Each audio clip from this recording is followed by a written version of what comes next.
चार बांस 24 गज, अंगुल अष्ट प्रमाण, ता ऊपर है सुल्तान, मत चूको Chauhan. Hello and welcome to discover Gyan channel. शुरू से शुरू करते हैं।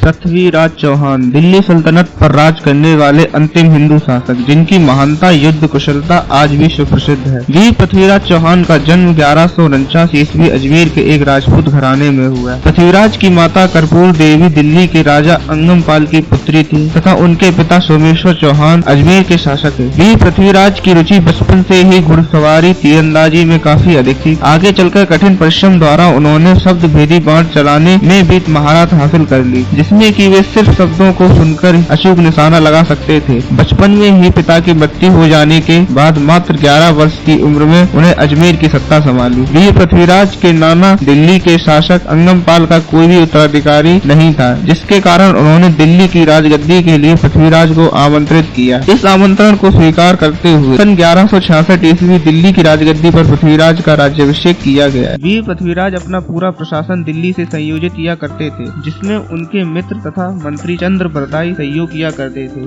जिन्होंने आगे चलकर 2500 पन्नों के महाकाव्य पृथ्वीराज रासो की रचना की। वीर पृथ्वीराज चौहान की एक विशालकाय सेना हुआ करती थी, जिसमें 3 लाख सैनिक तथा 300 हाथी थे। पृथ्वीराज एक काव्य प्रेमी भी थे। उनकी कुल 13 रानियां थीं, जिसमें संयोगता सुप्रसिद्ध है। रानी संयोगता गढ़वाल वंश के राजा जयचंद की पुत्री थी, जिनका साम्राज्य कन्नौज था। वीर पृथ्वीराज और रानी संयोगता की प्रेम कहानी काफी प्रचलित है। रानी संयोगता वीर पृथ्वीराज से काफी प्रभावित थी और रानी संयोगता की खूबसूरती के चलते पृथ्वीराज ने भी सुने हुए थे। रानी संयोगता मन ही मन पृथ्वीराज से प्रेम करने लगी थी, लेकिन राजा जयचंद को यह संबंध नामंजूर था और अपनी पुत्री के खिलाफ जाकर वे रानी संयोगता की शादी स्वयंवर का आयोजन करवाते हैं, जिसमें सभी राजाओं को निमंत्रण पत्र भेजा जाता है सिवाय पृथ्वीराज के, और उनको बेइज्जत करने के लिए जयचंद उनकी जगह एक मूर्ति रखवा देता है, लेकिन रानी संयोगता उस मूर्ति को ही हार पहना देती है। इतने में वीर पृथ्वीराज अचानक सबके सामने आकर रानी संयोगता को 20 स्वयंवर से भगा ले जाते हैं। वीर पृथ्वीराज चौहान जिस समय अपने साम्राज्य का विस्तार कर रहे थे, उसी समय गौर प्रदेश शासन था संसवानी वंश का शासक था शहाबुद्दीन मोहम्मद गौरी, जो कि सन 1191 ईस्वी में भारत पर आक्रमण करता है, जिसको वीर पृथ्वीराज तराइन के युद्ध में बुरी तरह पराजित करते हैं। गौरी पृथ्वीराज के सामने आत्मसमर्पण कर देता है। राजपूती परंपरा को निभाते हुए वीर पृथ्वीराज उसे अपने प्रदेश जाने देते हैं, लेकिन एक वर्ष बाद सन 1192 ईस्वी गौरी अपनी सेना को एकत्रित कर दोबारा भारत पर हमला करता है, जिसे हम तराइन के द्वितीय युद्ध के नाम से जानते हैं। गौरी वीर पृथ्वीराज को छल से बंदी बना लेता है और वीर पृथ्वीराज की आंखें फुड़वा देता है, जिससे कि वे पलटवार न कर सके, लेकिन उनका साहस जरा भी नहीं डगमगा। वीर पृथ्वीराज के शब्द भेदी बाण चलाने के किस्से हर तरफ मशहूर है और उनकी इसी कला का प्रदर्शन देखने की गौरी इच्छा करता है। तब चंद्र बरदाई 20 सभा में कहते हैं,